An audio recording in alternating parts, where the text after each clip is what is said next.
একটি শান্ত সুন্দর গ্রামে বাস করতেন এক কৃষক ও তার স্ত্রী। তাদের সংসার ছিল ছোট কিন্তু ভালোবাসায় ভরা। তাদের কোনো বড় সম্পদ ছিল না, তবে একটি গরু ছিল যাকে তারা নিজের সন্তানের মতো স্নেহ করতেন। সাদা রঙের সেই গরুটির নাম তারা রেখেছিলেন ধবলি। প্রতিদিন ভোরবেলা কৃষক মাঠে যাওয়ার আগে ধবলির যত্ন নিতেন। কৃষকের স্ত্রীও ধবলিকে খাওয়াতেন, গোসল করাতেন এবং খুব আদর করতেন।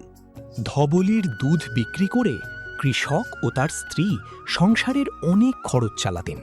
তাই ধবলি শুধু তাদের প্রিয়ই ছিল না, তাদের সুখে দুঃখের সঙ্গীও ছিল।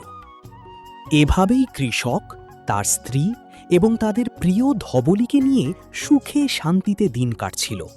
কিন্তু একদিন এমন একটি ঘটনা ঘটল যা তাদের জীবনে বড় পরিবর্তন নিয়ে আসতে পারত। আমি মাঠে যাচ্ছি, ধবুলির দিকে খেয়াল রেখো।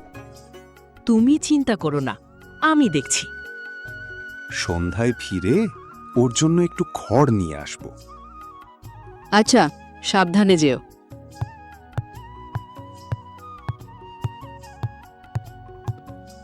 বিকেলবেলা হঠাৎ ধবলিকে কোথাও দেখা যাচ্ছে না। আরে, ধবলি কোথায় গেল? ধবলি, ধবলি। অনেক খোঁজার পরেও ধবলিকে পাওয়া গেল না। হায় আল্লাহ, এখন আমি কি করব? আমি এসেছি, ধবুলি কোথায়? সকাল থেকে খুঁজেছি, কোথাও পাচ্ছি না।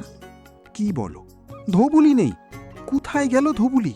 আমি চারদিকে খুঁজেছি। চল, আমরা দুজনে মিলে খুঁজি। কাকা, আমার ধবলিকে দেখেছেন? দুপুরের দিকে জঙ্গলের পাশের পথে একটা সাদা গরু যেতে দেখেছিলাম। তাহলে হয়তো ওই দিকে গেছে। চলো তাড়াতাড়ি যাই। জঙ্গলের পাশে গিয়ে তারা ধবলির ডাক শুনতে পায়। শুনছ? ওই তো ধবলির ডাক। হ্যাঁ, ওদিকে চল। দুজনে গিয়ে দেখে ধবলি একটি ঝোপের মধ্যে আটকে আছে। ওরে আমার ধবলি! ভয় পাস না, আমরা তোকে বের করছি।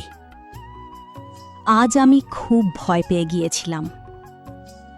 আমিও। ধবলিকে হারালে বড় কষ্ট হতো। ঈশ্বরের দয়ায় ওকে ফিরে পেয়েছি। আজ থেকে ধাবলির দিকে আরো বেশি খেয়াল রাখবা। দেখো, মনে হচ্ছে ধবলিও খুশি হয়েছে। হ্যাঁ, আমাদের পরিবার আবার একসাথে হয়েছে।